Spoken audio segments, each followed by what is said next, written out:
that was preached by Jesus. Now, if you'd been the one that has studied everything there was to know about Paul, what would you do? You would have a heart attack. Well, the rest of the school, or rest of the class, one by one got up and dumped empty blue books on the teacher's desk. But Meathead was different. Meathead sat and wrote and wrote and wrote and wrote and wrote and wrote and wrote. The teacher had a teacher assistant come in and watch him while he was continuing writing for hours.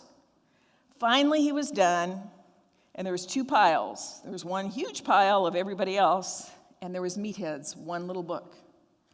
Everybody else got Fs. Meathead got an A+. So his friends asked him, "What in the world did you write about?" So Meathead said, "Read it." On the first page was the opening sentence, "Who am I to criticize the Sermon on the Mount? Instead, let me tell you about the missionary journeys of Paul." He had discovered knowledge leads to wisdom. He was the only person that got a grade in that class. Wow. Wisdom. Wisdom. Listen more, speak less. Number 3, the third chapter. We're going to speed through some of these.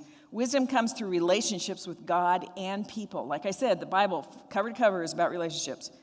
So chapter 3, the key verse to me is, "Trust in the Lord with all your heart. Lean not unto your own understandings. In all your ways acknowledge him, and he will make your path straight." I hear a song. Chapter 3:27 says, "Do not withhold good from those who deserve it when it is in your power to act." So use your knowledge to help other people. Don't just hoard it to yourself. Chapter 4, which to me, wisdom, by the way, instills relationship. That is the cornerstone of the honor and shame society. It is a cornerstone of the patron-client relationship. And it's the cornerstone of Proverbs 3. Proverbs 4 is about following righteousness to avoid wickedness.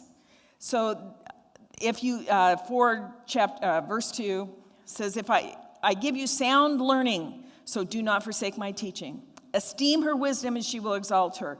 Embrace her, and she will honor you." Wisdom follows righteousness and avoids wickedness. Or you could say, wisdom follows honor and avoids shame. Chapter 5. You remember all of this, right? Because you read it. Whoops. Oh, these are continued. Chapter 5. Avoid seduction by using wisdom. So we are often tempted, right, to do wrong. But wisdom will help us avoid that. 5 verses 1-3. "My son, pay attention to my wisdom. Listen well to my words of insight, that you may maintain discretion, and your lips," those lips again, "may preserve knowledge. For the lips of an adulteress drip honey, and her speech is smoother than oil. Keep to a path far from her. Shame. Do not near the door of her house, lest you give your best strength to her and your years to one who is cruel." If you want to be wise, you want to live in honor, avoid seduction.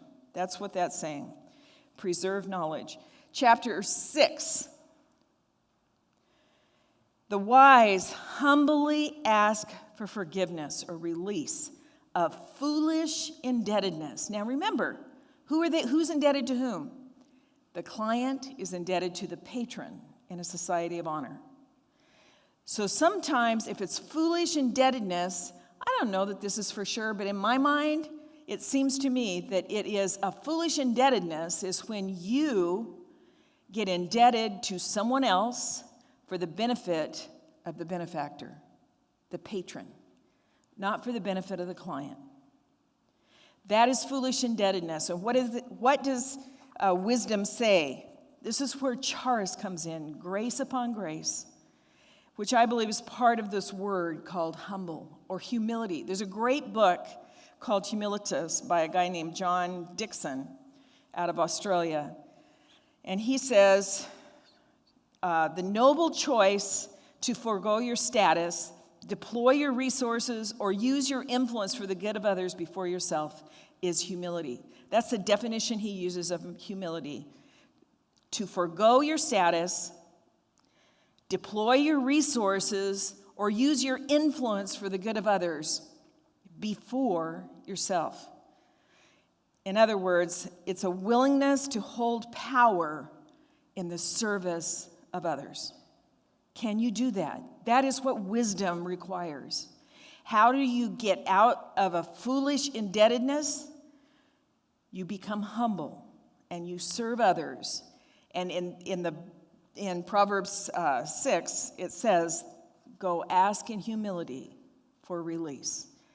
In an understanding, I didn't do this correctly. Chapter 7. Wisdom helps to avoid temptation. This is somewhat of a redundant, to me anyway, sentence, or a statement. But the whole of chapter 7 is about, again, avoid temptation. Don't live in shame. In the culture of that day was what they would say. It requires virtues to live a life of honor. The virtues such as humility, reverence, courage, reliability, loyalty, especially loyalty. So that loyalty not only to each other, but to God. Loyalty to the group. Loyalty to your benefactor or patron. Loyalty. Some of those are not, those virtues are still important today. They're not talked about, but they are so key to live a life of wisdom and honor. Wisdom existed. To live with honor requires wisdom. And there's a lot I could say, and I'm going to skip it, about living in relationship with God and how wisdom talks about creation. She was there before creation. In other words, unlike all of us, we were born out of God, outside of God, I should say. She was born within God's being. That's a very different. So we cannot attain wisdom without a relationship with God. And that relationship with God includes others. The importance of a body such as we have today. So what's our walk and our talk? Or our talk and our walk? I struggled with this. Here's what I think you might try. This week as you read Proverbs 11 to 17, listen carefully, making a list of the values that you read, that you hear coming through each of those chapters. What are the values that express honor and wisdom? Then find someone to be your client. Who can you help? Help them understand what those values are that are important to you, that you would die for. A value is something you'd die for. And then let that wisdom live within you. Your walk, go through your list of values that you created up here. Rate how you're doing in each of those values. Identify 2 or 3 you want to improve in the next 1 to 3 years, not days.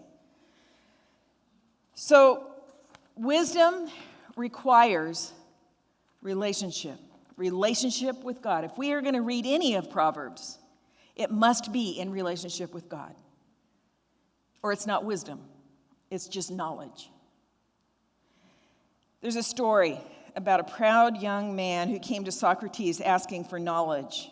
He walked up to the muscular philosopher and said, "Oh, great Socrates, I come to you for knowledge." Socrates recognized this pompous numbskull when he saw one. He led him through the streets to the sea, chest deep in water. Then he asked the young man, "What do you want?"